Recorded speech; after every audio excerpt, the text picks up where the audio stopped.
En principal, s'il vous plaît, s'il vous plaît. En principal, Monsieur le chef de la deuxième opposition. Merci, Madame la Présidente. Rien n'est jamais définitivement acquis. Il suffit d'une crise politique, économique ou religieuse pour que les droits des femmes soient remis en question.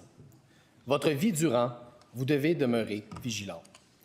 Ce sont ces mots-là, les mots célèbres de Simone de Beauvoir, qui me sont venus en tête ce matin en voyant les résultats des élections aux États-Unis. Il suffit d'une crise. Bien, la crise, elle est aujourd'hui à nos portes. Jamais, en 2 ou 3 générations, les droits des femmes n'ont été remis en question avec une telle violence aussi près de chez nous. À 200 kilomètres d'ici, les États-Unis vont être gouvernés par un homme qui a fait campagne contre le droit des femmes à l'avortement. Au Canada, il y a un parti bourré de députés anti-avortement qui espère former le prochain gouvernement. Le vent souffle fort et il souffle contre le droit des femmes partout en Amérique du Nord, aux États-Unis, au Canada.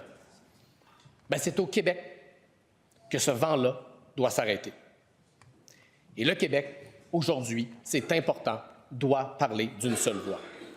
Est-ce que le premier ministre va se lever avec nous ce matin et dire à tous les partis politiques fédéraux que jamais la nation québécoise ne reculera sur le droit des femmes de choisir?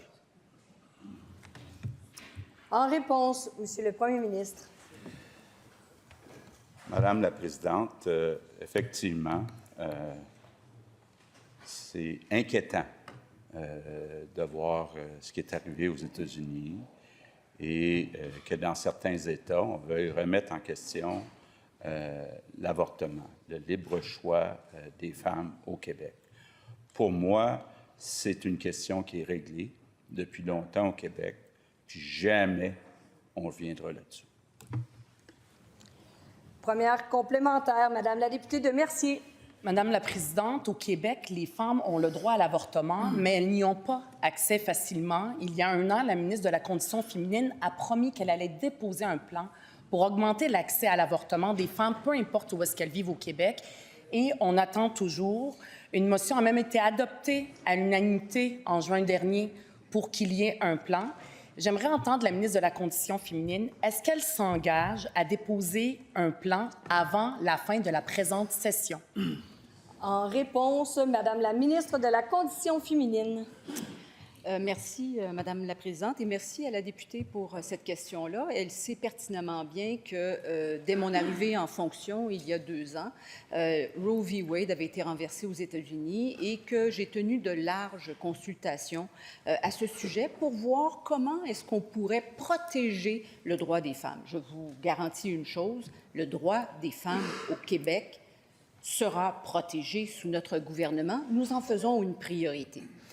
Ces consultations-là ont mené effectivement à des conclusions, c'est-à-dire qu'effectivement, l'accès est un enjeu et que les femmes du Québec veulent un meilleur accès en dehors de Montréal, dans l'ensemble des régions.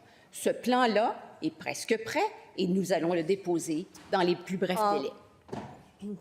Deuxième complémentaire. Pour protéger le droit à l'avortement des femmes, encore faut-il qu'elles y aient accès. La ministre a promis que c'est cet automne qu'elle allait déposer le plan. On est rendu en novembre. J'aimerais l'entendre s'engager fermement que cet automne, donc on s'approche de la fin de l'année, qu'elle va déposer le plan et non pas l'année prochaine. En réponse, Madame la ministre. La députée de Mercier a beaucoup plus d'expérience en politique que moi. Dans ma très courte expérience, il y a une chose que j'ai appris, c'est ne jamais s'emmurer dans un calendrier. Le projet est là, le projet est mûr, on est en train de le travailler, de le peaufiner, de l'attacher et il sera déposé en temps et lieu et ce sera définitivement dans les plus brefs délais. Ce n'est pas pour rien qu'on a pris notre temps pour bien l'attacher, ce n'est pas pour rien qu'on a ouvert des consultations tant avec les groupes de femmes, tant avec les spécialistes du droit, avec les spécialistes du domaine de la santé, c'est que nous voulons un plan qui sera bien ficelé et pour l'ensemble des femmes du Québec, et nous allons le déposer dans les plus brefs délais.